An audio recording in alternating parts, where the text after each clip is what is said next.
Ngokugwata ogeni oringi kiri nteto chetu cheruthe mwengi chokera na nteto nkuruki Minister Worimi na Ndithia Franklin MITHIKA Linturi na etithieti na mbere Ndiunga ya NTEERE cheru MANTHIGURU ya Italy aria arombete nthiguru chionthe kwiza amwe kenda guchwa NTAIRA cha gukindana na UGARURUKU bwa RIERA gintu kiria kethiritwe gikiringithia urimi na Ndithia anene. CS MITHIKA NORITIE ngwataniro ya nthiguru chiome gutigira guti muntu ugukwa ni mpara kairi kumania na kuthuka kwa RIERA.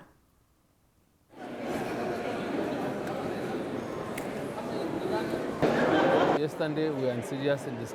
discussions on how climate change affects our food systems, and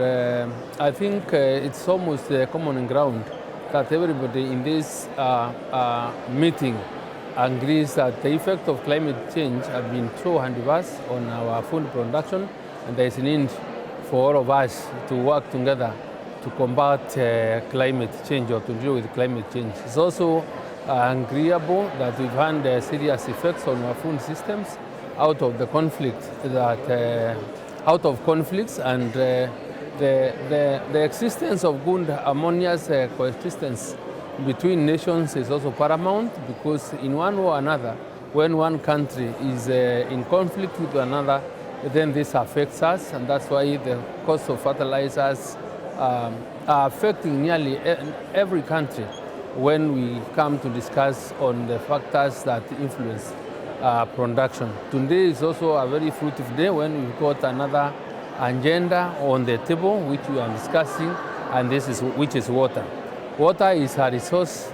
which without, then we can never have food. Our president himself has pronounced himself to the effect that we now need to organize ourselves towards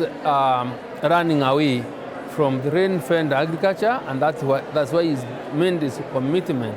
that in the next 2-3 years we require, through public-private partnerships, to establish dams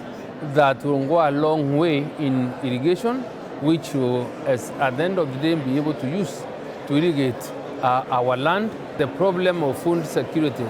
is not only a problem in Kenya, it's not only a problem in Africa, but it's a one problem which I am glad that every nation is trying to address. And one of the issues that has come up very strongly is how we can harness water using the new technology so that we avoid over-dependence on the rain-fed agriculture which we are practicing back home. So this is the message we want to take home, that we must now use new technology. We must also encourage in areas where we can do roof catchment as a way of also getting water